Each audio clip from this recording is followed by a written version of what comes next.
Target IAS के online platform पर आपका स्वागत है। मध्य प्रदेश समान अध्ययन में आज हम मध्य प्रदेश में स्थानीय स्वशासन की चर्चा करेंगे। पिछली क्लास में हमने मध्य प्रदेश पुलिस प्रशासन की चर्चा की थी। पुलिस प्रशासन का टॉपिक जो है खत्म हो चुका है। अब नया टॉपिक स्टार्ट हो रहा है मध्य प्रदेश में स्थानीय स्वशासन या local self government in MP, कि मध्य प्रदेश में स्थानीय स्वशासन की क्या क्या व्यवस्थाएं हैं, इनका कब कब विकास किया गया, और साथ ही साथ हम भारत में भी इसको ध्यान में रखते हुए कि भारत में स्थानीय स्वशासन के लिए क्या क्या प्रयास किए गए, उन पर जो है हम चर्चा यहाँ पर करेंगे। सबसे पहले हम ये समझते हैं कि स्थानीय स्वशासन का मतलब क्या है। तो स्थानीय स्वशासन का जो मतलब है सीधा सा वो ये है कि जमीनी स्तर पर खुद का जो शासन है उसी को स्थानीय स्वशासन कहा जाता है।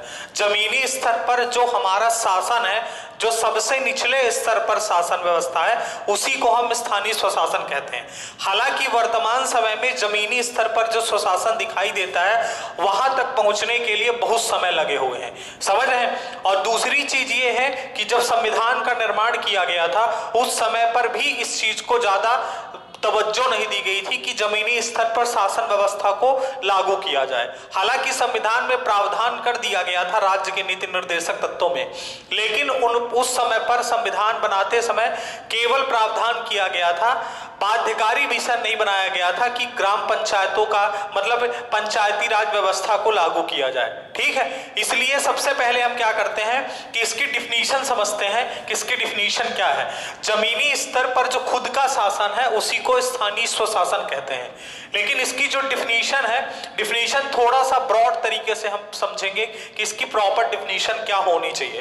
देखिए, जब शासन के कार्यों को स्थानीय मुद्दों पर, जब शासन के कार्यों को स्थानीय मुद्दों पर, ध्यान रखिएगा, स्थानीय मुद्दों पर स्थानीय जनता द्वारा स्थानीय चुनाव के माध्यम से, स्थानीय प्रतिनिधि द्वारा स्थानीय संसाधनों के माध्यम से किया जाता है, तब यह स्वरूप स्थानीय स्वशासन कहलाता है। इसका सीधा सा मतलब यह है कि स्थानीय स्वशासन की डिफिनीशन अगर आपसे कोई पूछे तो आप ये बताएंगे कि जब शासन के कार्यों को स्थानीय मुद्दों पर स्थानीय जनता द्वारा स्थानीय चुनाव के माध्यम से स्थानीय प्रतिनिधि द्वारा स्थानीय संसाधनों का उपयोग करते हुए किया जाता है, तब उसे स्थानीय स्वशासन कहा जाता है। ठीक है, देखिए, भारत में वर्तमान समय में अगर आप स्थानीय स्वशासन को देखेंगे तो हमारे देश में वर्तमान समय में जो स्थानीय स्वशासन है इसका ये वर्तमान समय में क्या है, सबसे निचले स्तर पर आपको पंचायतों एवं नगरीय निकायों के रूप में देखने को मिलेगा। मतलब ये है कि हमारे देश में वर्तमान समय में जो शासन व्यवस्था है उसका विकेंद्रीकरण हो चुका है। सबसे ऊपर आप देखेंगे तो सबसे ऊपर स्तर पर केंद्र सरकारें काम करती हैं। केंद्र सरकारों के नीचे कौन काम करता है? राज्य सरकार काम करती है। ठीक है ना, सबसे ऊपर स्तर कौन सा है? केंद्र सरकार, उसके नीचे कौन है? राज्य सरकार है। और राज्य सरकार के नीचे जो काम करते हैं वो आपके स्थानीय स्वशासन काम करते हैं, स्थानीय स्वशासन काम करते हैं। इस प्रकार जो है स्थानीय स्वशासन जो है हमें सबसे निचले स्तर पर दिखाई देता है। लेकिन एक चीज ध्यान रखिएगा, स्थानीय स्वशासन में क्या होता है कि स्थानीय जो मुद्दे होते हैं, क्योंकि जो राज्य सरकार, अगर राज्य सरकार अगर आप सोचे कि गांव स्तर तक विकास करे तो वहां तक पहुंचने में बहुत समय लग जाता है। इसीलिए वर्तमान समय में यह व्यवस्था है कि ग्रामों में आप देखेंगे स्तर बनाए गए हैं, जैसे ग्राम पंचायत है, फिर जनपद पंचायत है, फिर जिला पंचायत है। ठीक, उसी प्रकार आप देखेंगे नगरीय निकायों में क्या है? नगर पालिका है, नगर परिषद है, नगर निगम है। तो ये ऐसा प्रारूप इसलिए बनाया गया है जिससे क्या हो, क्योंकि हमारे देश का विकास तभी होगा जब क्या होगा, गांवों का विकास होगा, नगरों का विकास होगा। इसीलिए इस बात को ध्यान में रखते हुए क्या किया गया है कि स्थानीय स्वशासन की पद्धति को लागू किया गया है। इसलिए इसकी डिफिनीशन में हर जगह आप देखेंगे स्थानीय शब्द आ रहा है। स्थानीय शब्द का मतलब यह है कि हमें अपना खुद का शासन चलाना है, समझ रहे हैं। जब शासन के कार्यों को स्थानीय मुद्दों पर स्थानीय जनता द्वारा स्थानीय चुनाव के माध्यम से स्थानीय प्रतिनिधि द्वारा स्थानीय संसाधनों का प्रयोग करते हुए किया जाता है, तब इसे स्थानीय स्वशासन कहा जाता है। इसका सीधा सा मतलब यह है कि स्थानीय स्वशासन का अर्थ है प्रशासन के सबसे निचले स्तर पर कार्यरत सरकार, अर्थात आप नोट कर लीजिएगा, इसका अर्थ है प्रशासन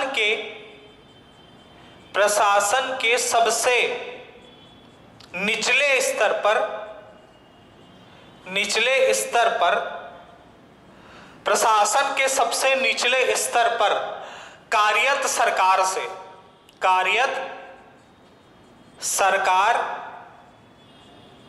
है। ठीक है, प्रशासन के सबसे निचले स्तर पर कार्यरत सरकार से है। ठीक, अब देखिए एक चीज ध्यान दीजिएगा, जो स्थानीय स्वशासन का कॉन्सेप्ट है, स्थानीय स्वशासन का जो कॉन्सेप्ट है, ये कॉन्सेप्ट हूबहू अब्राहम लिंकन द्वारा जो परिभाषा दी गई थी कि हमें अब्राहम लिंकन ने जो परिभाषा दी थी कि जनता का शासन जनता के द्वारा जनता के लिए, अब्राहम लिंकन ने जो हमें लोकतंत्र की परिभाषा बताई थी कि जनता का शासन जनता के द्वारा जनता के लिए। ठीक है, जनता के लिए, ये बात स्थानीय स्वशासन में भी लागू होती है।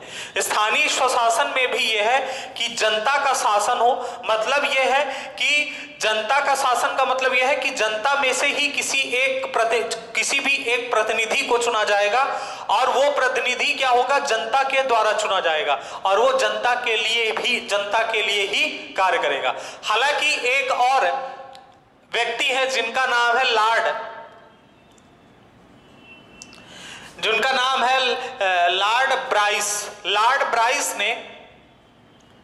ब्राइस ने ये कह दिया कि स्थानीय स्वशासन जो है, स्थानीय स्वशासन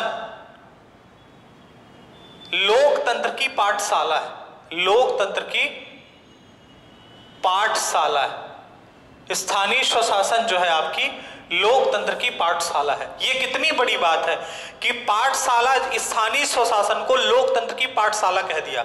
मतलब ये जो स्थानीय स्वशासन का निचला स्तर है, ये एक तरह से देखा जाए देश की तरक्की के लिए बहुत आवश्यक है। ठीक है, अब यहां पर देखिए हमारे देश में स्थानीय स्वशासन के 2 स्तर बांटे गए। आप यहां पर लिखेंगे स्थानीय स्वशासन के स्तर, स्थानीय स्वशासन के स्तर। स्थानीय स्वशासन के 2 स्तर हैं। ठीक है, स्थानीय स्वशासन के कितने स्तर हैं? 2 स्तर हैं। और वो 2 स्तर कौन से हैं? तो आप एक बताएंगे कि ग्रामीण स्तर है, ग्रामीण स्तर जिसको हम बोलते हैं रूरल लेवल। ठीक है, रूरल लेवल। और दूसरा है आपका शहरी स्तर जिसको हम बोलते हैं अर्बन लेवल। ठीक है, एक है आपका ग्रामीण स्तर और दूसरा है शहरी स्तर। ग्रामीण स्तर में स्थानीय स्वशासन के लिए क्या किया गया है कि पंचायती राज व्यवस्था लागू की गई है, पंचायती राज व्यवस्था लागू की गई है। और शहरी स्तर पर क्या किया गया है कि नगर पालिकाओं का गठन किया गया है, नगर पालिका का क्या है, गठन किया गया है। तो भारत में वर्तमान समय में स्थानीय स्वशासन के 2 स्तर हैं। एक ग्रामीण स्तर है जिसको हम रूरल लेवल जानते हैं और दूसरा है शहरी स्तर जिसको हम अर्बन लेवल जानते हैं। रूरल स्तर का मतलब यह है पंचायती राज और अर्बन स्तर का मतलब है नगर पालिका। अब देखिए सबसे पहले हम क्या करेंगे कि इसको समझेंगे कि ये इसका विकास किस प्रकार हुआ। जो सबसे यहां पर पहला टॉपिक हम चर्चा करेंगे वो हम ये करेंगे स्थानीय स्वशासन का विकास, इसका विकास किस प्रकार हुआ। इसके विकास पर सबसे पहले हम चर्चा करेंगे कि इसका डेवलपमेंट कैसा हुआ, इसका विकास कैसा हुआ। तो विकास में सबसे पहले हम बात करेंगे ऐतिहासिक विकास की, इसमें क्या भूमिका रही है। ऐतिहासिक परिप्रेक्ष्य में हम सबसे पहले चर्चा करेंगे।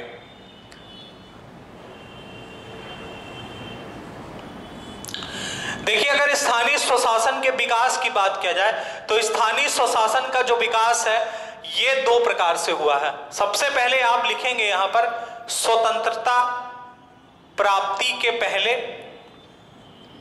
फिर आप बताएंगे स्वतंत्रता प्राप्ति के बाद, स्वतंत्रता प्राप्ति के बाद। ठीक है, थोड़ा इसको क्या है बांट दिया गया है। बांटा हमने इसलिए है क्योंकि हमें समझ में अच्छे से आए, इसलिए हम इसको समझने की सुविधा के हिसाब से बांट दिए। स्वतंत्रता के पहले स्थानीय स्वशासन का कैसा विकास रहा और स्वतंत्रता प्राप्ति के बाद स्थानीय स्वशासन का विकास कैसे रहा। स्वतंत्रता प्राप्ति के पहले भी हमने इसको दो टुकड़ों में बांट दिया। पहला टुकड़ा यह है कि प्राचीन काल में इसका विकास किस प्रकार हुआ, प्राचीन काल में इसका विकास किस प्रकार हुआ, और ब्रिटिश काल में इसका विकास किस प्रकार हुआ। दो भागों में बांट दिया गया है, एक प्राचीन काल में और दूसरा जो है ब्रिटिश काल में। तो सबसे पहले आप बताएंगे कि प्राचीन काल में, सबसे पहले आप बताएंगे प्राचीन काल में क्या हुआ कि प्राचीन काल में, वैदिक काल में अगर देखा जाए कि वैदिक काल में स्थानीय स्वशासन की क्या स्थिति थी, वैदिक काल में स्थानीय स्वशासन की स्थिति क्या थी। तो आप इतिहास पढ़े होंगे तो आपने इतिहास में सभा, समिति और विदभ का नाम सुना होगा। तो स्थानीय अगर प्राचीन काल में देखा जाए तो वैदिक काल में जो हमें स्थानीय स्वशासन है ये सभा, समिति या विदध के रूप में मिलता है, के रूप में मिलता है। ठीक है, किस रूप में मिलता है, सभा, समिति और विदध के रूप में ये हमें मिलता है। दूसरी चीज अगर हम इसकी बात करें महाजनपद काल में, महाजनपद काल में आपने गणराज्य का नाम सुना होगा, तो यह गणराज्य के रूप में दिखाई देता है, गणराज्य के रूप में मिलता है। ठीक है, ये प्राचीन काल पर चर्चा कर रहे हैं कि प्राचीन काल में स्थानीय स्वशासन हमें किन किन रूपों में दिखाई देता था। तो स्थानीय स्वशासन प्राचीन काल में, खासकर वैदिक काल में सभा, समिति या विदध के रूप में दिखाई देता था, जबकि महाजनपद काल में यह गणराज्य के रूप में दिखाई देता था। लेकिन जैसे ही महाजनपद काल के बाद वंशानुगत काल आए, वंशानुगत काल का मतलब यह है डायनेस्टी रूल जब से भारत में स्टार्ट हुआ, तो डायनेस्टी रूल जिसको हम सामंतवादी शासन व्यवस्था अगर कहें कि जब राजाओं का शासन होता था उस समय हमें स्थानीय स्वशासन धीरे धीरे जो है कमजोर होता दिखाई दिया। या आप ये कह लीजिए कि वंशानुगत काल में या डायनेस्टी रूल में हमें स्थानीय स्वशासन नहीं दिखाई दिया, बहुत कम दिखाई दिया।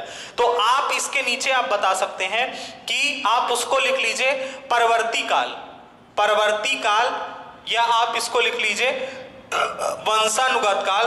जब राजाओं का शासन हुआ था वंशानुगत काल, या इसी को इंग्लिश में बोलेंगे डायनेस्टी रूल, जब राजाओं का शासन था उस समय पर क्या है, ये वंशानुगत काल में बहुत कम दिखाई दिया, बहुत कम दिखाई दिया, क्योंकि राजाओं का शासन होता था तो राजाओं के शासन में स्थानीय स्वशासन हमें कम दिखाई देता था, तो बहुत कम दिखाई दिया। उसके बाद आप देखेंगे कि प्राचीन काल में, खासकर दक्षिण भारत में, प्राचीन काल में कहां पर, आप इधर लिख लीजिएगा, इधर प्राचीन काल में दक्षिण भारत में आपको स्थानीय स्वशासन का स्वरूप देखने को मिलता है। और खासकर प्राचीन काल में दक्षिण भारत में जो चोल काल था, चोल काल में क्या किया गया था, चोल काल में स्थानीय स्वशासन को उर कहा जाता था। क्या कहा जाता था, उर कहा जाता था, स्थानीय स्वशासन को उर कहा जाता था।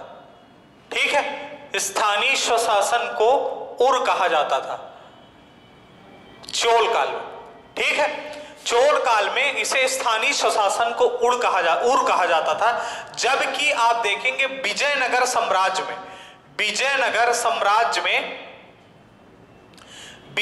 साम्राज्य में जो स्थानीय स्वशासन है वो आयंगर व्यवस्था के रूप में दिखाई देता था, आयंगर व्यवस्था के रूप में दिखाई देता था।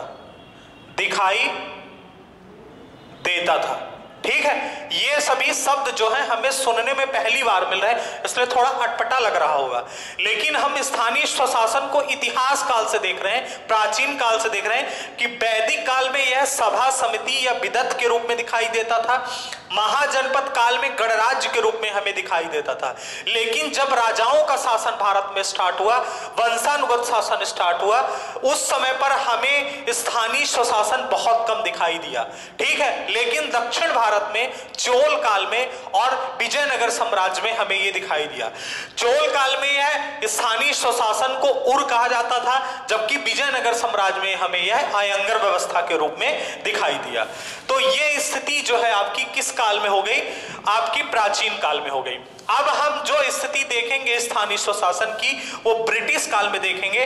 ब्रिटिश काल से ही सबसे ज्यादा स्थानीय स्वशासन का विकास माना जाता है। अगर ब्रिटिश काल में चर्चा करें, आप उसके बाद लिखेगा ब्रिटिश काल में स्थानीय स्वशासन की स्थिति। तो ब्रिटिश काल में आपको स्थानीय स्वशासन का सबसे पहला उदाहरण दिखाई देगा, वो उदाहरण दिखाई देता है 1687 में। 1687 में क्या किया गया? 1687 में मद्रास में नगर निगम की स्थापना की गई। ठीक है, नगर निगम की स्थापना की गई। पहला स्वरूप हमें स्थानीय स्वशासन का यहां दिखाई देता है कि भारत में पहली बार 1687 में नगर निगम की स्थापना की गई। उसके बाद आप ब्रिटिश काल में आप देखेंगे कि 1870 में क्या हुआ? 1877 में लॉर्ड मायो जो थे, 1877 में लॉर्ड मेयो, ठीक है, इन्होंने क्या किया? विकेंद्रीकरण का सिद्धांत प्रस्तुत किया। विकेंद्रीकरण का प्रस्ताव लाया। अभी एक चीज समझ लीजिएगा, 1870 में लॉर्ड मेयो ने विकेंद्रीकरण का प्रस्ताव लाया। विकेंद्रीकरण का स्थानीय स्वशासन से क्या लेना देना था? विकेंद्रीकरण का मतलब यहां पर यह था कि इन्होंने क्या किया कि स्थानीय स्वशासन को बढ़ावा देने के लिए,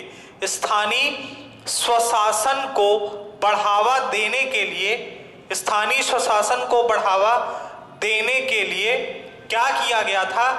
प्रांतों में स्थानीय स्वशासन को बढ़ावा देने के लिए इसमें क्या किया गया था कि वित्त विकेंद्रीकरण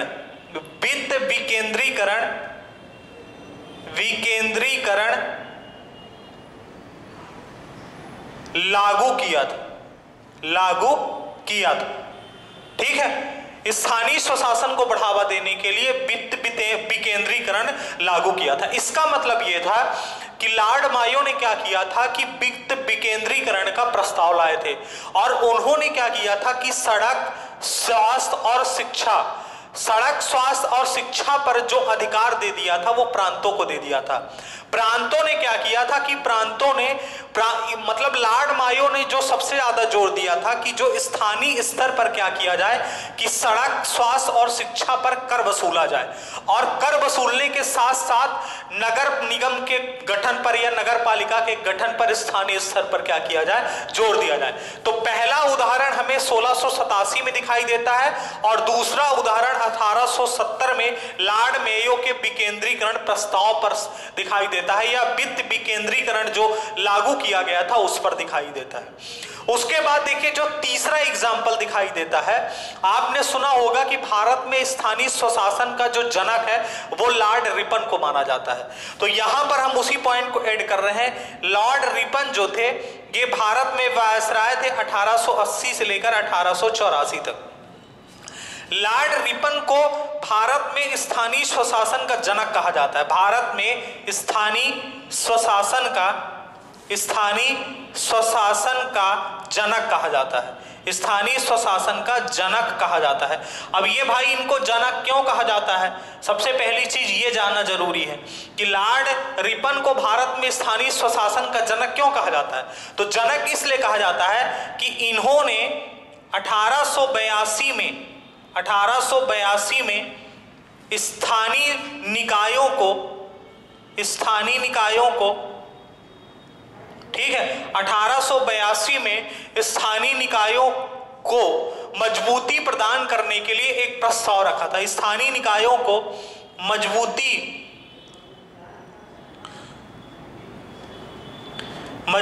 प्रदान करने का प्रस्ताव रखा था। ठीक है, स्थानीय निकायों को मजबूती प्रदान करने का प्रस्ताव रखा था।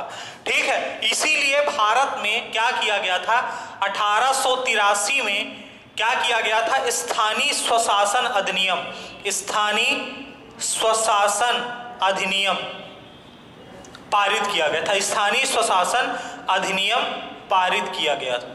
ठीक है, स्थानीय स्वशासन अधिनियम जो है 1883 में पारित किया गया। इसीलिए इसे स्थानीय स्वशासन का मैग्ना कार्टा कहा जाता है। स्थानीय स्वशासन का मैग्ना कार्टा कहा जाता है। मैग्ना कार्टा कहा जाता है। बहुत इंपॉर्टेंट पॉइंट है, ये बात ध्यान रखिएगा। स्थानीय स्वशासन का मैग्ना कार्टा कहा जाता है। देखिए, लॉर्ड रिपन भारत में जब तक वायसराय थे उन्होंने स्थानीय स्वशासन पर सबसे ज्यादा जोर दिया। इसीलिए 1882 में स्थानीय निकायों की मजबूती के लिए उन्होंने प्रस्ताव रखा और 1883 में स्थानीय स्वशासन अधिनियम पास करवाया।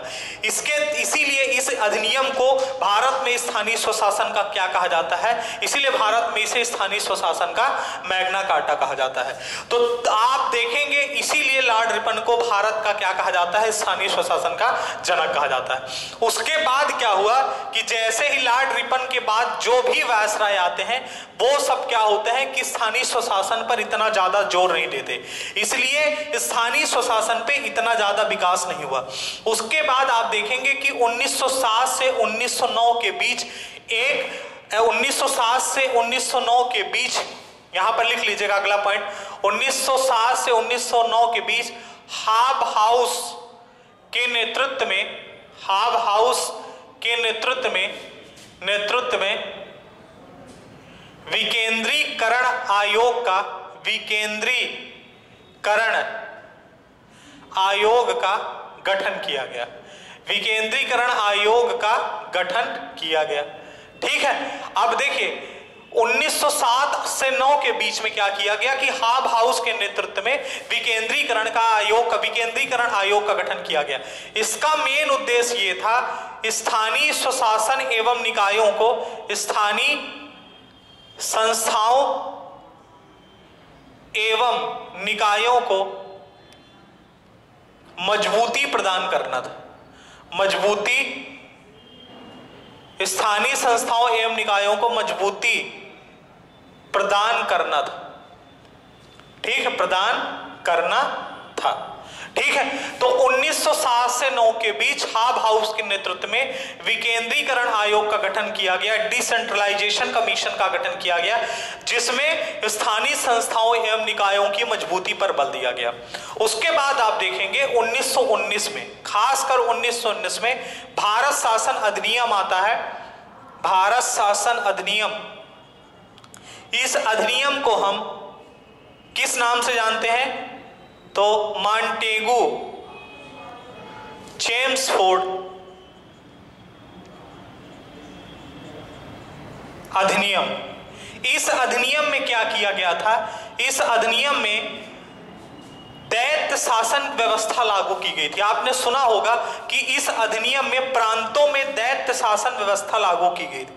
प्रांतों में दैत्य शासन व्यवस्था लागू की गई थी। ठीक है, लागू की गई थी। प्रांतों में दैत्य शासन व्यवस्था लागू की गई। अब ये दैत्य शासन व्यवस्था क्या थी, ये बात समझना बहुत जरूरी है। तो क्या किया गया था कि प्रांतों के विषय को 2 भागों में बांटा गया था। इधर हम लिख देते हैं, प्रांतों के विषय को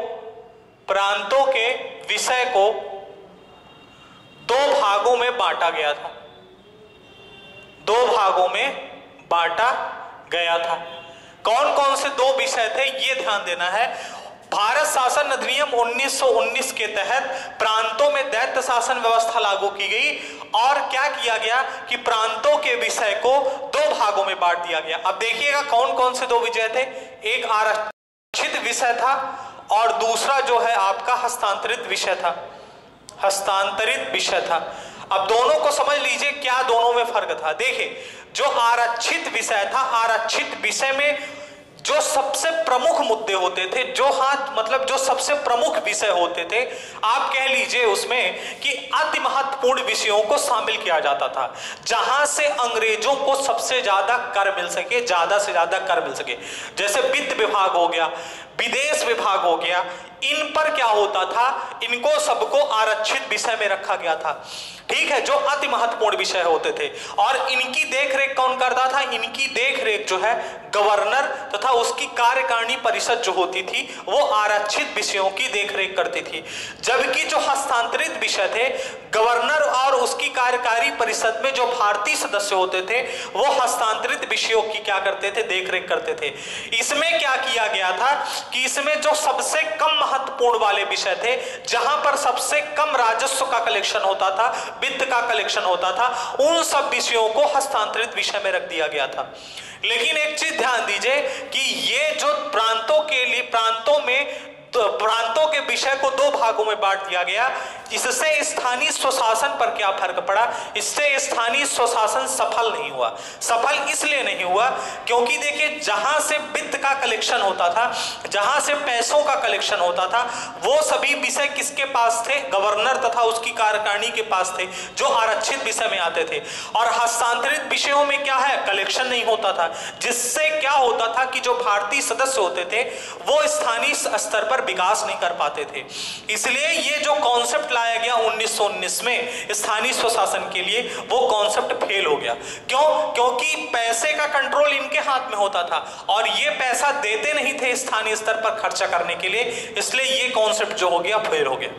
उसके बाद 1935 के भारत शासन अधिनियम में, नोट कर लीजिएगा, जो अगला काम हुआ 1935 में भारत शासन अधिनियम में,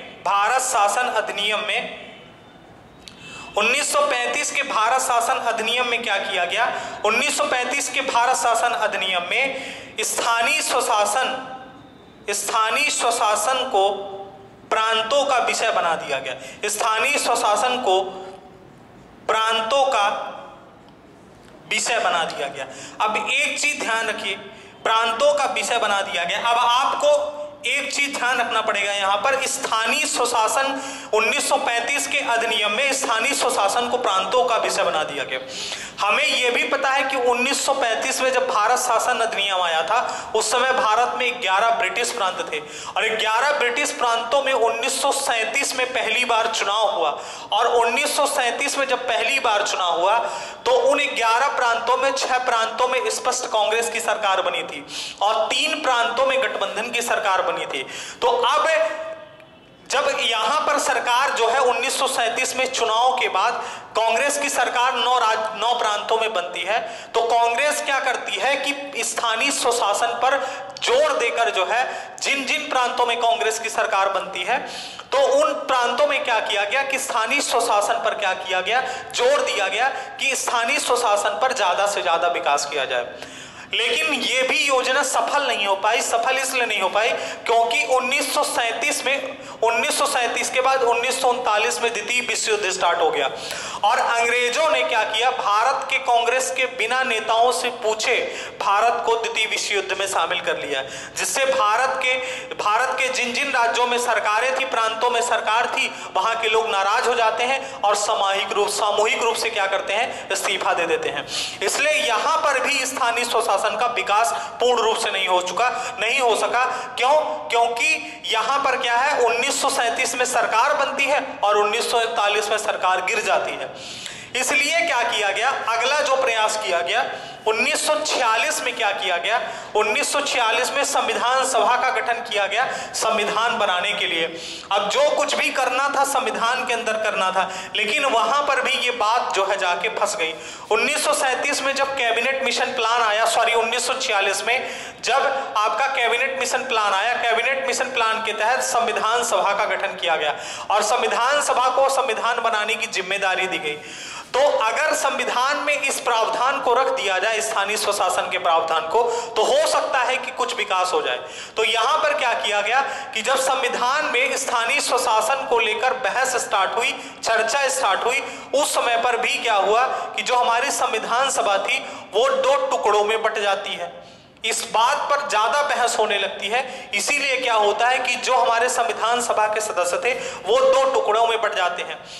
एक गुट हो जाता है गांधीवादी युग, जिसमें गांधी के विचार के समर्थक लोग थे। एक गुट हो जाता है गांधीवादी गुट और दूसरा गुट हो जाता है अंबेडकर गुट। इन दोनों गुटों में क्या होता है, बहस स्टार्ट हो जाती है। और बहस किस बात को लेकर स्टार्ट होती है, स्थानीय स्वशासन को लेकर। अब वो क्या बहस होती है, देखिए, जो गांधीवादी विचारधारा के लोग थे, खासकर राजेंद्र प्रसाद, पट्टाभी, सीतारमैया, जो गांधीवादी विचारधारा से प्रेरित थे, उनका यह कहना था कि संविधान बनाते समय क्योंकि संविधान सभा के सदस्य गांधी जी नहीं थे, तो इनका कहना यह था कि जो गांधी जी के विचार हैं, जो गांधी जी के सिद्धांत हैं, उसको संविधान में रखा जाए। ठीक है। अब गांधी जी ग्राम स्वराज की परिकल्पना, आपने सुना होगा कि ग्राम स्वराज की परिकल्पना किसने की थी, ग्राम स्वराज की परिकल्पना गांधी जी ने की थी। गांधी जी भारत में राम राज्य स्थापित करना चाहते थे। उनका यह कहना था कि जब तक गांवों का विकास नहीं होगा तब तक देश का विकास नहीं हो सकता है। इसलिए गांधी जी के समर्थक यह चाहते थे कि स्थानीय स्वशासन को संवैधानिक दर्जा दिया जाए, और जब तक इसे संवैधानिक दर्जा नहीं दिया जाएगा तब तक देश में स्थानीय स्वशासन की व्यवस्था सुचारू रूप से लागू नहीं हो सकती है। जबकि अंबेडकर गुट के लोग जो थे, अंबेडकर गुट के लोग स्थानीय स्वशासन को संवैधानिक दर्जा नहीं देना चाहते थे। उनका एक अलग तर्क था। उनका तर्क यह था कि देश का लोकतंत्र उस समय पर इतना मजबूत नहीं था कि लोगों को स्थानीय स्वशासन जो है, स्थानीय स्वशासन व्यवस्था लागू की जाए। दूसरा इनका मानना यह भी था, अंबेडकर गुट के लोगों का, खासकर अंबेडकर जी का था, कि स्थानीय स्वशासन व्यवस्था लागू कर देने से निचले स्तर पर इसके अधिकारों का, अगर निचले स्तर के लोगों को स्थानीय स्वशासन से संबंधित अधिकार दे दिए जाएंगे तो उसका मिस यूज होने लगेगा। और उनका यह मानना था कि क्योंकि उस समय पर देश में जो गांवों में जनसंख्या निवास करती है उसमें से कुछ ही लोग जो है वो उच्च वर्ग की श्रेणी में आते हैं जिनके पास पैसा था, और बाकी सभी लोग जो है वो गरीब थे। इसलिए उनका मानना यह था कि जो ऐसे पद, जो पंच और सरपंच के पद होते हैं, उन पदों पर उच्च वर्ग के लोग जो है बैठ जाएंगे, जिससे एक बार फिर से देश में सामंतवादी व्यवस्था लागू हो जाएगी और उन पर क्या होगा, शोषण होने लगेगा। इसलिए अंबेडकर जी का कहना यह था कि हम इसको संवैधानिक दर्जा नहीं देंगे। इसीलिए क्या किया गया, दोनों गुटों के बहस के बीच में अंततः यह निष्कर्ष निकाला गया कि इसको संविधान के भाग 4 में राज्य के जो नीति निर्देशक तत्व हैं, राज्य के नीति निर्देशक तत्वों में क्या किया गया कि आर्टिकल 40 में, आर्टिकल 40 में आपने देखा होगा, आर्टिकल 40 में ग्राम पंचायतों के उल्लेख किया गया है। ग्राम पंचायतों के गठन का उल्लेख किया गया है आर्टिकल 40 में। तो आर्टिकल 40 में इसको रखकर राज्य के नीति निर्देशक तत्वों में शामिल कर दिया और यह कह दिया गया कि हमने इसको संविधान में शामिल कर लिया है। अब राज्य के ऊपर है कि राज्य अपनी स्थिति के अनुसार ग्राम पंचायतों का गठन करें, स्थानीय स्वशासन को लागू करें। तो आर्टिकल 40 में वर्तमान समय में ग्राम पंचायतों के गठन का उल्लेख से संबंधित जो आर्टिकल मिलता है वो आर्टिकल 40 मिलता है। लेकिन एक चीज ध्यान रखिए, जो संविधान का भाग 4 है इसमें राज्य के नीति निर्देशक तत्व शामिल किए गए हैं। तो इसमें क्या होता है कि यह कहा जाता है कि जो संविधान का भाग 4 है इसमें गांधी जी के सिद्धांतों की छाप दिखाई देती है, क्योंकि गांधी जी की जो भी परिकल्पनाएं थी वो सब राज्य के नीति निर्देशक तत्वों में शामिल कर दी गई हैं। दूसरी चीज देखिए, जो हमारा स्थानीय स्वशासन से संबंधित जब इसको आर्टिकल 40 में शामिल किया गया तो उसमें यह भी कहा गया था अम्बेडकर द्वारा कि यह कोई बाध्यकारी जो है ये नहीं है कि हर राज्य को ग्राम पंचायतों का गठन करना है, ये राज्य सरकार के ऊपर है। क्योंकि स्थानीय स्वशासन वर्तमान समय में 1900 मतलब जब संविधान बनाया गया था उस समय पर स्थानीय स्वशासन जो है उसको राज्य सूची का विषय बना दिया गया था। स्थानीय स्वशासन को राज्य सूची का विषय बना दिया गया था और राज्य सूची का विषय बना दिया गया, इसलिए इससे संबंधित जो भी कानून बनाएगी राज्य सरकार बनाएगी। दूसरी चीज, राज्य के नीति निर्देशक तत्वों में जो भी सिद्धांत है, अगर मान लीजिए राज्य सरकार आपको राज्य के नीति निर्देशक तत्व नहीं प्रोवाइड कर पाती है तो उस पर आप न्यायालय में नहीं जा सकते हैं। यही इसमें सबसे महत्वपूर्ण बात थी कि पंचायतों का गठन करना बाध्यकारी निर्णय नहीं था सरकारों का।